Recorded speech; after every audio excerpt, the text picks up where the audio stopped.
लद्दाख में हो रहे भारी बवाल के पीछे ये जो प्रदर्शनकारी हैं वो इतना हिंसक प्रदर्शन क्यों कर रहे थे, वजह क्या है, असली वजह क्या है, बात इसी सवाल पर होगी। दरअसल लद्दाख को पूर्ण राज्य का दर्जा देने की मांग को लेकर 24 सितंबर हिंसक प्रदर्शन हुआ। गुस्साई भीड़ ने सीआरपीएफ की गाड़ी, पुलिस वैन और कई अन्य वाहनों को आग के हवाले कर दिया। गृह मंत्रालय ने कहा कि जलवायु कार्यकर्ता सोनम वांगचुक के भड़काऊ बयानों ने भीड़ को उकसाया है। केंद्र शासित प्रदेश लद्दाख में बुधवार को प्रदर्शनकारी छात्र और हिंसक हो गए। हिंसक छात्रों ने बीजेपी दफ्तर के सामने सीआरपीएफ की गाड़ी में आग लगा दी। प्रमुख रूप से इन लोगों की 4 मांगे हैं जिसकी वजह से प्रदर्शन कर रहे हैं। इनकी पहली मांग है कि लद्दाख को पूर्ण राज्य का दर्जा दिया जाए। दूसरी मांग है कि लेह और कारगिल को अलग लोकसभा सीट दी जाए। तीसरी मांग है कि 6ठी अनुसूची के तहत लद्दाख को संवैधानिक सुरक्षा दी जानी चाहिए। और चौथी मांग है कि सरकारी नौकरी में स्थानीय लोगों को शामिल किया जाए। दरअसल पर्यावरणविद सोनम वांगचुक लेह लद्दाख को पूर्ण राज्य देने की मांग को लेकर पिछले 15 दिनों से भूख हड़ताल कर रहे थे, लेकिन छात्रों का यह प्रदर्शन हिंसक होने पर उन्होंने इसकी निंदा की। सोनम ने एक्स पर भी पोस्ट किया। उन्होंने अपने पोस्ट में कहा कि उन्हें अपने अनशन के 6ठे दिन बताते हुए दुख हो रहा है कि लेह शहर में बड़े पैमाने पर हिंसा और तोड़फोड़ होने लगी। दोस्तों, आज हमारे अनशन के 15वें दिन ये बताते हुए बहुत दुख हो रहा है कि आज लेह शहर में कुछ बड़े पैमाने पर हिंसा और तोड़फोड़ होने लगी।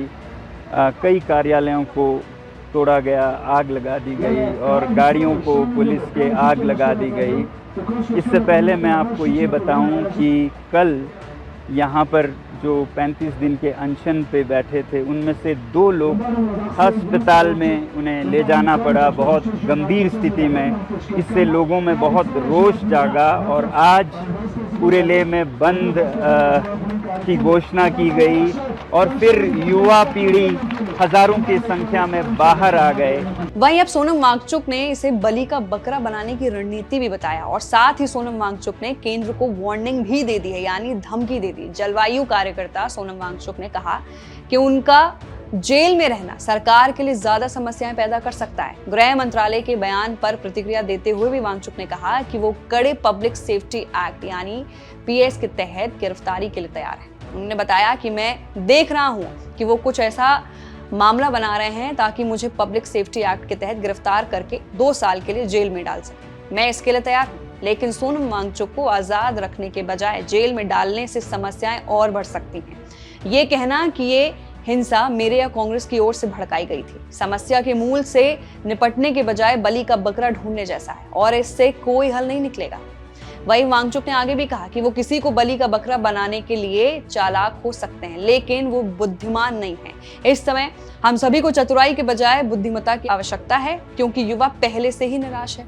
वहीं जलवायु कार्यकर्ता ने हिंसा भड़कने के लिए लंबे समय से चली आ रही शिकायतों, खासकर क्षेत्र के युवाओं को व्याप्त हताशा को जिम्मेदार ठहराया और तर्क दिया कि असली वजह 6 साल की बेरोजगारी और हर स्तर पर अधूरे वादे की हताशा है। उन्होंने सरकार पर नौकरी में आरक्षण पर सफलता का दावा करके जनता को गुमराह करने का आरोप भी लगाया और कहा कि राज्य का दर्जा एवं लद्दाख के आदिवासी दर्जे और पर्यावरण की रक्षा के लिए 6ठी अनुसूची के विस्तार की मुख्य मांगों पर 5 साल की शांतिपूर्ण अपीलों के बाद भी गौर नहीं किया गया।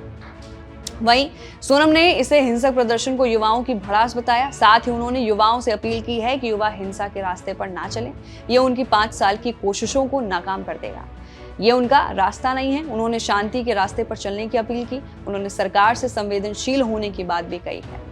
तो ये क्लियर हो गया कि लद्दाख में जो हिंसा भड़क रही है, इतना प्रदर्शनकारी हिंसक क्यों हो रहे हैं, वजह क्या है, इसके पीछे की क्या मांग है, वो हमने आपको इस रिपोर्ट में बताया। नीचे दिए गए कमेंट सेक्शन में अपनी राय भी जरूर रखिए। आज के लिए इतना ही। मैं थी आपके साथ वंशिका सिंह।